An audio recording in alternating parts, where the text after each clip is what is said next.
All right, so let's talk headaches. Like those really terrible ones. The ones that make you just want to turn all the lights off and hide. We've all been there, right? And when you get desperate, you start digging through the medicine cabinet looking for, anything that might help. And then what about searching online? It's like everyone has a different miracle cure, right? Yeah. But how do you know what actually works?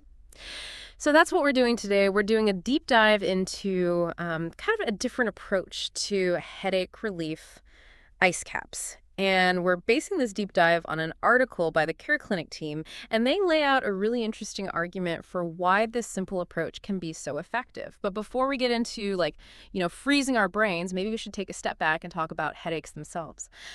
We all know that stress can be a major headache trigger. We're talking about deadlines, traffic, those never-ending to-do lists. But some headache triggers are a little more surprising, I think. Did you know that processed meats and aged cheeses can actually cause headaches? Apparently, those charcuterie boards aren't all they're cracked up to be. And here's another one that might make you want to adjust your posture as you're listening. Bad posture can be a major contributor. It's true. So many people completely overlook those everyday habits and how they impact headaches. You mentioned those processed meats and cheeses. Well, those contain compounds called tyramines, and in some people, those can trigger headaches. And with posture, well, think about how much time we spend hunched over our computers and looking down at our phones. All that strain on our neck and shoulder muscles. It's no wonder people end up with tension headaches. It's amazing how those little things can make such a difference, right? But okay, so we've talked about what causes headaches, but why is ice such a good solution? I mean, it seems almost too simple, doesn't it? I think that's part of the beauty of it. Sometimes those simple solutions really are the most effective. And ice can actually work on multiple levels when it comes to headaches. The first thing is that numbing effect. Applying something cold to an area, it actually slows down nerve conduction. It basically means it interrupts the pain signals that are going to your brain. Oh, okay, that makes sense.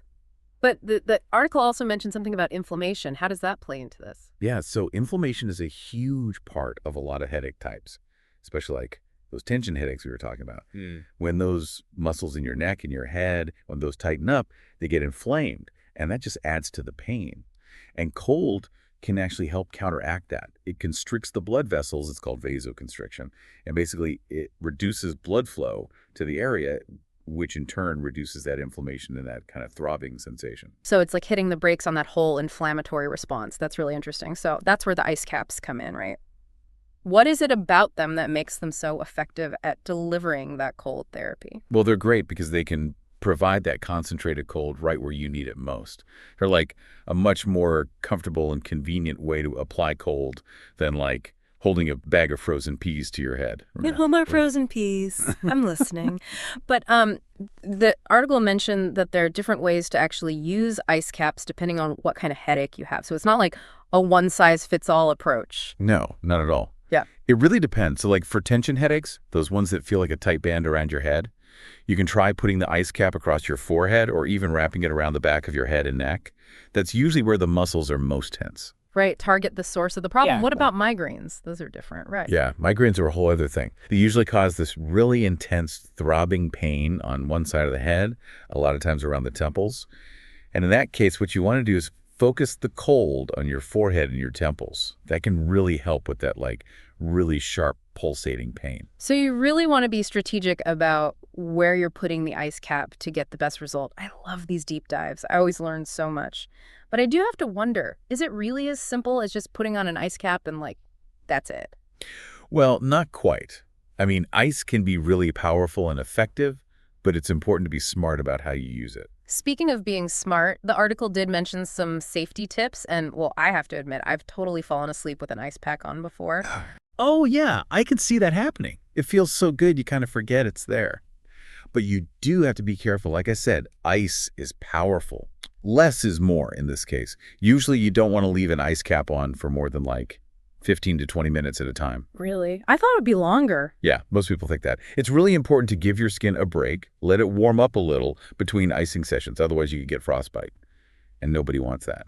It's also a good idea to wrap the ice cap in a thin cloth or something, just to prevent it from, directly touching your skin. Just an extra layer of protection. So it seems like ice caps could be a really good option for dealing with headaches, but just like anything else, you have to use them correctly. Exactly. And this is important. Always, always talk to your doctor first, especially if you have any other health issues going on, or if you're having really frequent or really severe headaches. Good advice. It's so interesting how something as basic as temperature can affect something as complex as pain. Makes you wonder what other kind of unexpected connections we're missing when it comes to our health. Maybe we need to stop overthinking everything and just look for those simple solutions, right? Now we want to hear from you.